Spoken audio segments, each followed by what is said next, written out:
Pascal et Jennifer ont arrêté leur choix sur une clinique de fertilité située à Hyderabad, qui offre le service de mère porteuse depuis 2006. Hello, good morning. How are you, Jennifer? I'm doing good, thank you. Hi, good, thank you. Yeah, a little bit tired. La journée débute par une rencontre avec le docteur Kiran, propriétaire de la clinique, qui répond aux nombreuses questions du couple de Sherbrooke. Comme vous n'avez pas d'utérus, nous devons prélever les œufs et par la suite nous vous demanderons combien d'embryons implantés dans la mère porteuse.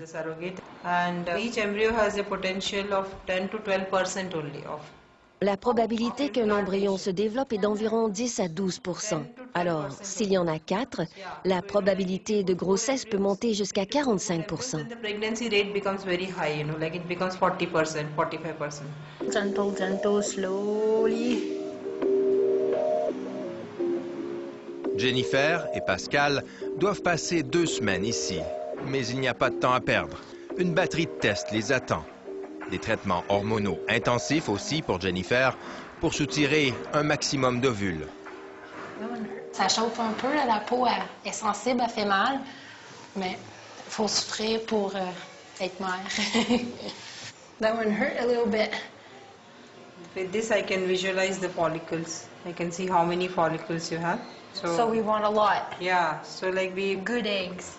Good eggs, yeah, good eggs and adequate numbers, you know. J'ai eu 4 injections il y a 2 jours, ce qui était mes derniers jours de traitement. Puis depuis ce temps-là, j'ai la nausée, je me sens pas bien. Comment est-ce qu'on fait pour traverser? Tu dis 1, 2, 3, go. Le prochain rendez-vous est fixé au lendemain. Pascal et Jennifer profitent donc de la journée pour mieux connaître ce pays auquel leur destin est désormais tellement lié. L'occasion aussi du premier choc culturel, du premier contact avec l'extrême pauvreté. Moi, vivre dans des conditions comme ça, je serais pas capable. Je pense que je ferais n'importe quoi. Dans le fond, c'est l'enfer, là. Tu vends ton rein, tu vends du sperme, tu t'es mère porteuse, tu fais n'importe quoi, mais... Tu fais tout pour sortir de ça. Une extrême pauvreté qui explique en partie les bas prix pratiqués ici. L'Indienne qui accouchera de l'enfant de Pascal et Jennifer touchera 12 000 $, d'autres moitié moins. Dans la même clinique, Padma Bellarsi a ainsi accepté de porter le fœtus d'une autre femme pour la somme de 6 000 $. C'est la 2e fois qu'elle le fait. Seul moyen qu'a trouvé cette mère célibataire pour améliorer sa situation. Avec cet argent, je vais pouvoir payer les études de ma sœur. Et... Cette question d'exploitation a beaucoup fait réfléchir Pascal et Jennifer. Mais ils sont aujourd'hui convaincus que l'entente qu'ils ont signée ne fait que des gagnants. Dans le fond, l'adoption, tu dis, je vais sauver un enfant de la pauvreté puis de la misère. La mère porteuse, c'est un peu la même affaire. Là. Je sauve pas un enfant, mais je vais sauver une femme qui a d'autres enfants puis qui a un mari. Fait que dans le fond, on va sauver une famille de la pauvreté puis de la rue, de la misère. Jennifer et Pascal profitent de leur passage à la clinique Kiran pour aller rendre visite aux mères porteuses qui y sont logées, histoire de se faire une meilleure idée de leurs conditions de vie. Moi, dans le fond, qu'est-ce que je devais vérifier avant de continuer le processus, c'est que c'était pas une shop à bébé. C'était pas des femmes dans des mauvaises conditions. Ça, c'était très important pour moi. On n'aurait pas fait le processus si ça aurait été des conditions comme ça. You guys live here? Yeah. How many are you? Just 12. 14 people living in here?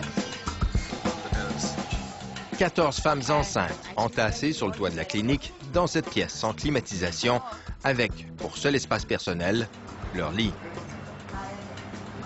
So you guys all live here? Yeah.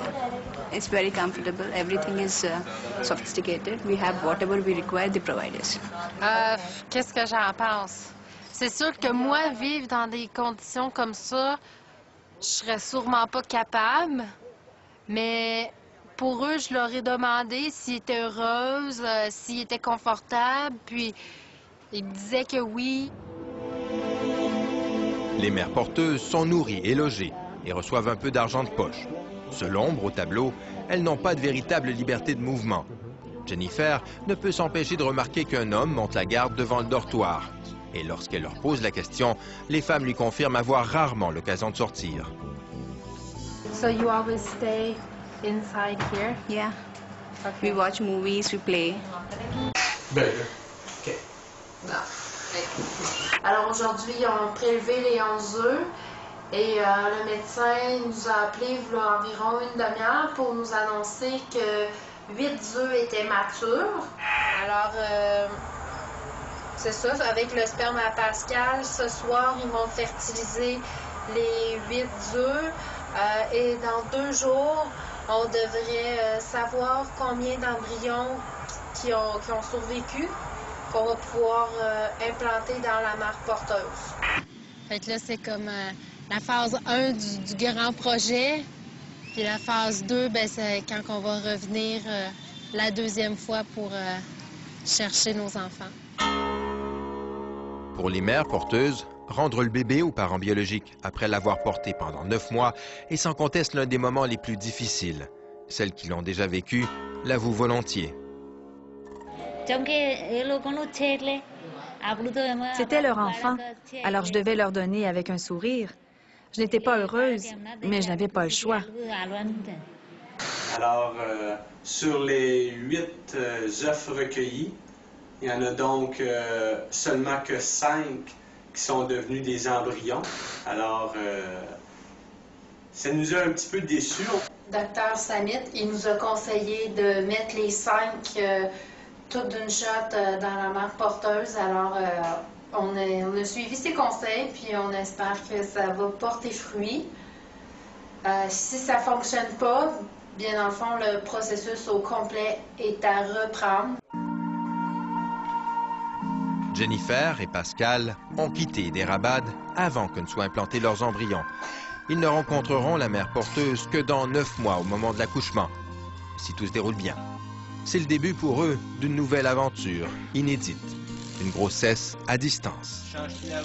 Je pense que c'est un peu comme une adoption. Je pense que tu sais que ça s'en vient, tu as des photos, tu as des rapports, mais tant qu'il n'est pas dans tes bras, tant que tu ne l'as pas ramené à la maison, c'est pas pareil. Je sais pas, c'est pas aussi concret que quand tu as la grosse bédaine de 8-9 mois puis